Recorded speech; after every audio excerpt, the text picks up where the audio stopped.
سچے ہیں. سچا تو زبان سے بھی ہوتا ہے, دل سے بھی ہوتا ہے. ایسا بندہ مل جائے تو دنیا کی ہر چیز اس پہ قربان کر دینا, اس بندے کو قربان نہ کرنا. کونوا مع الصادقین, سچوں کے ساتھ جڑ جاؤ. ہم نے دیکھا خدا کی قسم, کوئی ایسا نہیں کہ بہت زیادہ مالدار ہو, کوئی ایسا نہیں کہ بہت زیادہ امیر ہو, لیکن وہ آدمی دل کا امیر تھا. اسی کو قرآن نے فرمایا کونوا مع الصادقین. جب ایسا بندہ مل جائے تو ساری دنیا کا مال اس پر نچھاور کر دینا, لیکن اس بندے کو نہ کھونا. اس لیے کہ وہ بندہ اپنے کمال کے اندر اتنا اکمل ہوتا ہے, اتنا مکمل ہوتا ہے, خدا کا ایسا محبوب ہوتا ہے کہ جو اس کی زبان پر آتا ہے خدا اپنی بارگاہ میں قبول فرما لیتا ہے. انہیں حضرت حبیب بن سلیم کا کیا کہتے ہیں, کہا کہ انہوں نے ایک دفعہ میں دیکھ رہا تھا کہ نماز پڑھنے, داتا صاحب کہتے ہیں کہ ان کی بارگاہ میں کوئی پارسا امیر اور متقی شخص آیا, اور وہ کہتا ہے کہ نوجوان تھے لیکن اللہ کی عبادت کرنے والے تھے. کہتے ہیں کہ یہ جو ان کی جو عادت تھی نا حبیب بن سلیم کی, ان کی عادت یہ تھی رضی اللہ تعالیٰ عنہ, ان کی عادت یہ تھی کہ گوشہ نشینی اختیار کرتے تھے, اکیلے بیٹھتے تھے, محافلوں میں نہیں بیٹھتے تھے, لوگوں میں نہیں بیٹھتے تھے, بالکل اکیلے تنہا اللہ کا ذکر کرتے تھے. وہ کہتے ہیں کہ ایک پارسا آدمی ان کی خدمت میں حاضر ہوا. یہ چرواہا یعنی یہ بکریاں چراتے تھے اور اللہ کی عبادت کرتے تھے. فقیر آدمی تھے, بکریاں چراتے تھے, اللہ کی عبادت میں مشغول ہو جاتے تھے. اب وہاں دیکھا گیا جنگل کے اندر, آپ ذرا توجہ کریں, بکریوں کا دشمن ہوتا ہے بھیڑیا, لیکن وہ پارسا آدمی, داتا صاحب نے کشف المعجوب شریف میں لکھا کہ وہ کہتے ہیں کہ میں نے دیکھا کہ حبیب بن سلیم اللہ کی بارگاہ میں سجدہ کر رہے تھے اور ان کی بکریوں کی حفاظت ایک بھیڑیا کر رہا تھا. کمال کی بات. کبھی چور کو دیکھا ہے رکھوالی کرتے ہوئے, لیکن کیا یہ معاملہ تھا. کہا کہ یہ بکریاں جس کی ہے نا اس کی میں زیارت کر کے جاؤں گا, اس سے کچھ نہ کچھ میں حاصل کر کے جاؤں گا, اس لیے کہ مجھے یہ معلوم اور محسوس ہوتا ہے کہ یہ بندہ کوئی عام بندہ نہیں, اپنی ذات کے اندر یہ بندہ اتنا مکمل ہے کہ خدا نے اس کو یہ شان اور عظمت عطا فرمائی ہے. عزیزان محترم, حضرت حبیب بن سلیم رضی اللہ تعالی عنہ جب نماز سے فارغ ہوئے نا تو ان سے پوچھا گیا, انہوں نے, وہ کہتے ہیں کہ حبیب بن سلیم رضی اللہ تعالی عنہ سے, تو انہوں نے کہا اے لڑکے تو میرے پاس کیوں آیا ہے, کیوں آیا ہے؟ انہوں نے کہا کہ میں آپ کی زیارت کرنے آیا ہوں. تو انہوں نے دعاؤں سے نوازا, اللہ تمہیں فضل عطا فرمائے, برکت عطا فرمائے, تم پر خیر فرمائے.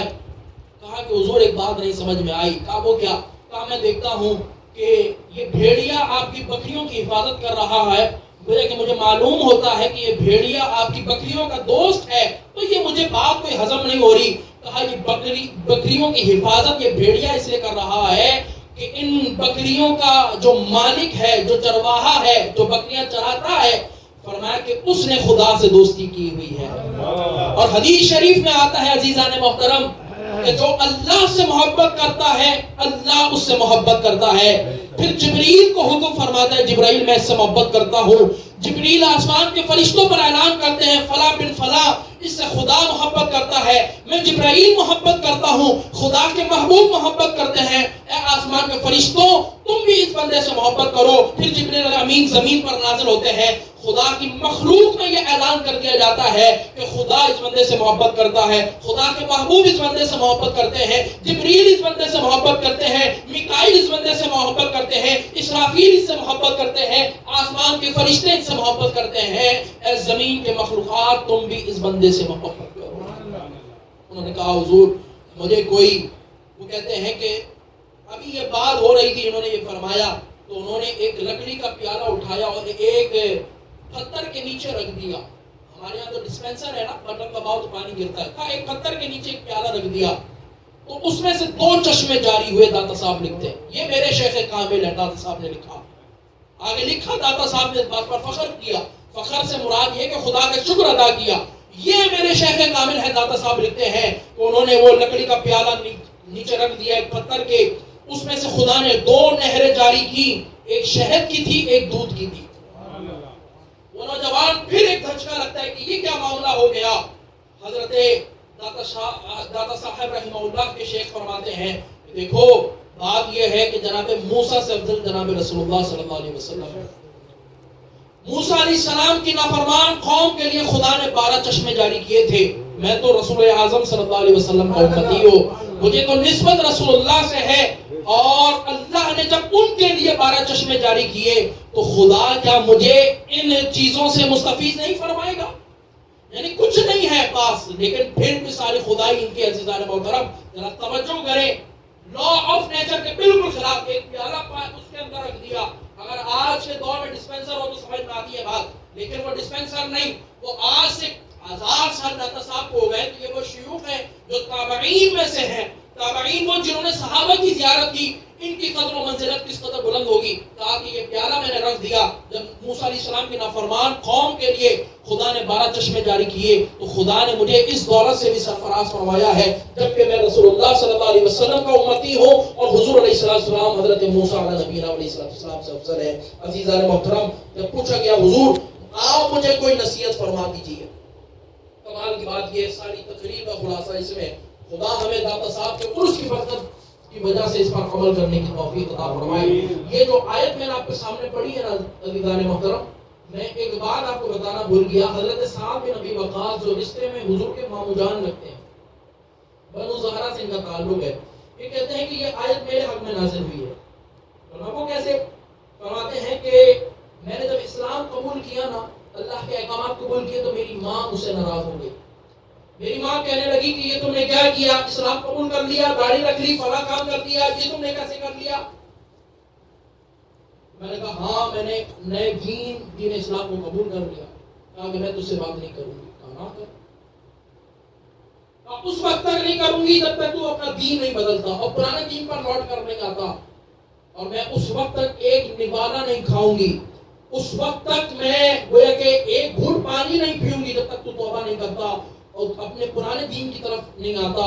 کہا کہ اے ماں تجھے پتا ہے میں تجھ سے بڑی محبت کرتا ہوں، تو ایسا نہ کر، لیکن تیری محبت اسلام پر غالب نہیں ہو سکتی، تو کچھ بھی کر لے میں دین اسلام سے توبہ نہیں کروں گا. کہا ایک دن گزر گیا، ماں بھوکی پیاسی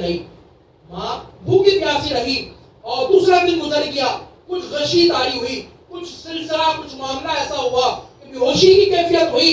ماں کہنے لگی کہ ابھی توبہ کر لے. حضرت سعد بن ابی وقاص کہتے ہیں کہ میں نے ان سے کہا کہ اے ماں تجھے پتا ہے میں تجھے اس حالت میں نہیں دیکھ سکتا، لیکن تو یہ بھی جانتی ہے کہ میں دین سے توبہ، دین جب رسول اللہ کا دامن تھام لیا ہے تو اب توبہ کیسی، اب تو مرتے دم تک کسی دین کے ساتھ وفاداری کروں گا. کہا کہ تجھے اگر خدا 100 جان عطا فرما دے اور ایک ایک کر کے تیری جان کو نکال لیا جائے، میں اس وقت بھی دین سے توبہ نہیں کروں گا. جب اس دنیا سے جاؤں گا تو اسی دین پر جاؤں گا. ایسی دین سے محبت. پھر خدا نے سرفرازی بھی کیسی دی، کسی صحابی کو یہ شان نہیں ملی، حضرت ابو بکر سے لے کر جناب حضرت واشی تک کسی صحابی کو نہیں ملی ایکسپٹ حضرت سعد بن ابی وقاص کے. یہ ان کی جزوی فضیلت تھی کہ احد کے میدان میں ساری دنیا یہ کہتی رہی فدا کا ابھی و امی یا رسول اللہ، میرے ماں باپ آپ پر قربان ہو جائیں، اور واقعاتاً قربان ہو جائے تو یہ ان ماں باپ کی معراج ہے.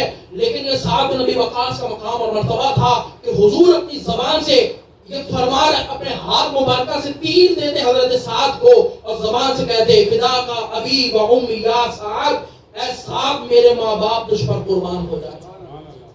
سعد بن ابی وقاص کی فضیلت اور مرتبہ. پوچھا گیا حضرت حبیب بن سلیم رضی اللہ تعالیٰ عنہ سے کہ حضور مجھے کوئی وصیت کر دیجئے کہ زندگی سنور جائے اور آخرت میں بھی خدا ذلت اور رسوائی سے مجھے محفوظ فرما لے. اللہ اکبر. تو فرمایا لا تجعلوا قلبك صندوق الحرص ووطنك وعاء الحرام. فرمایا کہ دل کی صندوق کو حرص سے بھرنا نہیں، دل کی صندوق کو حرص سے، لالچ سے، دنیا کی للچائی ہوئی چیزوں کی چاہت سے بھرنا نہیں. اور آگے فرمایا دل کو حرص کا صندوق نہ بنانا اور اپنے پیٹ کو حرام کی جگہ نہ بنانا.